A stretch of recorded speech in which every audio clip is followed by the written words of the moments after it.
Hello guys, how are you? I Naresh Agrawal welcome you on my YouTube channel. और आज मैं आपके लिए फिर से एक पोएम लेकर आया हूँ जो कि क्लास 12th की है और जिसका नेम है आंट जेनिफर्स टाइगर। जैसा कि एग्ज़ाम का टाइम बहुत ही ज़्यादा नज़दीक है और मुझे ऐसी पूरी उम्मीद है कि मेरे द्वारा बनाए गए वीडियो आपकी काफ़ी मदद करेंगे। तो जल्दी से शुरू करते हैं आज की पोएम को। आंट जेनिफर्स टाइगर, जो कि एंड्रेन रिच के द्वारा लिखी गई है। यहाँ पर इस पोएम में जैसा कि टाइटल से ही पता चल रहा है कि aunt Jennifer's tiger, it means कि आंट जेनिफर्स के द्वारा बनाए गए टाइगर्स। चलो जान लेते हैं लाइन टू लाइन स्टेंजा। सबसे पहले मैं आपको ये बता दूं कि इस पोएम में जो वुमन जो एम्पावरमेंट है, महिला जो सशक्तिकरण है या वुमन एम्पावरमेंट है, उसको एक तरीके से एक्सप्रेस करने की कोशिश की गई है। जैसे कि वुमेंस होती हैं या फिर आफ्टर मैरिज उनकी लाइफ कैसी होती है, वो किस प्रकार की प्रॉब्लम से गुजरती हैं, यहाँ पर इस पोएम में इस बात को बताया जाएगा। चलो शुरू करते हैं stanza 1। Aunt Jennifer's tiger prances across a screen, bright topaz denizens of a world of green. They do not fear the man beneath the tree, they pace in sleek chivalric certainty. देखिए students, यहाँ पर पहले stanza में ये बताया गया है aunt Jennifer's tigers prance across a screen, कि आंट जेनिफर के द्वारा बनाए गए टाइगर्स, इट मीन्स कि आंट जेनिफर के जो टाइगर्स हैं वो प्रांस यानी जंप करते हैं एक्रोस ए स्क्रीन, कि आंट जेनिफर जो है वो टाइगर्स बनाती है और उनके बनाए हुए टाइगर्स प्रांस, इट मीन्स कि जंप करते हैं स्क्रीन के ऊपर, इट मीन्स कि एक बड़े पर्दे के ऊपर। चलो जान लेते हैं और आगे। Bright topaz denizens of a world of green, की जो टाइगर्स हैं वो ब्राइट हैं, ब्राइट मीन्स चमकीले हैं। टोपाज डेनिजन्स, टोपाज का मतलब होता है कि एक बहुत ही कीमती स्टोन होता है टोपाज, जो कि येलो कलर का होता है। तो यहाँ पर टाइगर्स को ब्राइट टोपाज जैसा बताया गया है। Denizens of a world of green, जो कि ग्रीन इट मीन्स की फॉरेस्ट में रहने वाले हैं, कि आंट जेनिफर के द्वारा बनाए गए टाइगर जो कि एक स्क्रीन यानी पर्दे पर दिखते हैं वो काफ़ी ज़्यादा ब्राइट और टोपाज इट मीन्स की येलो कलर के हैं और वो ग्रीन वर्ल्ड में रहने वाले हैं। इट मीन्स की टाइगर्स जो बनाए गए हैं आंट जेनिफर के द्वारा, उनका बैकग्राउंड ग्रीन कलर का बनाया गया है। They do not fear the men beneath the tree, they pace in sleek chivalric certainty, कि जो टाइगर्स बनाए गए हैं वो जो लोग हैं, जो हैं लोग इट मीन्स की ह्यूमन बींग्स जो कि ट्री के नीचे हैं, वो टाइगर्स वो इन मैन इट मीन्स की ह्यूमंस से डरते नहीं हैं। They pace in sleek chivalric certainty, जबकि वो तो कदम से कदम मिला करके बहादुरी के साथ में, निश्चितता के साथ में चलते रहते हैं।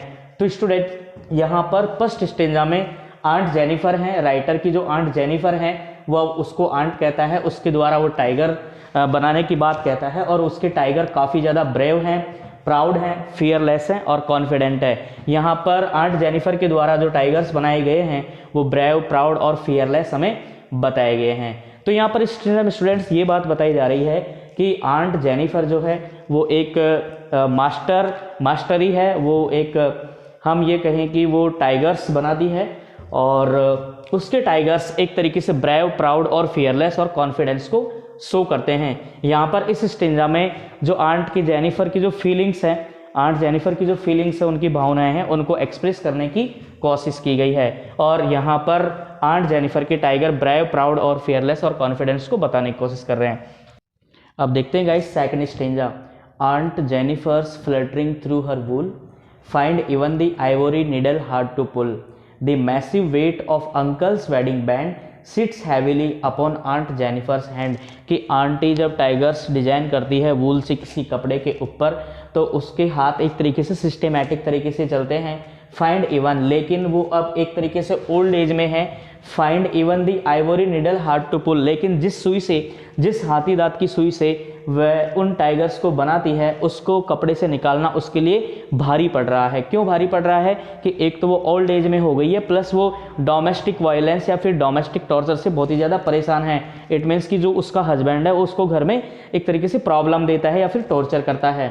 The massive weight of uncle's wedding band, और दूसरा यहाँ पर यह बताया गया है कि उस जिस हाथ से वो टाइगर्स को बनाती है उसी हाथ में अंकल की शादी की निशानी का एक बैंड है, अंकल की शादी की निशानी का एक बैंड है, इट मीन्स कि एक पट्टा है या फिर हम कहें कि एक बैंड है, रिस्ट बैंड है, sits heavily upon aunt Jennifer's hand, और वह आंट जेनिफर के हाथों पर बहुत ही वजन से रखा हुआ है। इससे उसके लिए इन टाइगर्स में अपनी फीलिंग्स को बता पाना बहुत ही ज़्यादा मुश्किल हो रहा है। तो स्टूडेंट्स यहाँ पर इस स्टेंजा में जो आंट जेनिफर की जो लाइफ थी वो ओल्ड एज में थी और उसकी क्या क्या डिफ़िकल्टीज़ थी, वह बहुत ही ज़्यादा प्रॉब्लम फेस कर रही थी अपने घर में अपने हस्बैंड से, वह उसको फेस नहीं कर सकती है, अपनी प्रॉब्लम्स को शेयर नहीं कर सकती है, बता नहीं सकती है, बस उसको एक तरीके से दब के रहना है या फिर हम कहें कि एक तरीके से घर के ही काम में बिजी रहना है और कुछ भी नहीं करना है। और वह अनहैप्पीनेस इस स्टेंजा में शो किया गया है कि आंट जेनिफर अनहैप्पी है, हालांकि वह अपने इस गुस्से को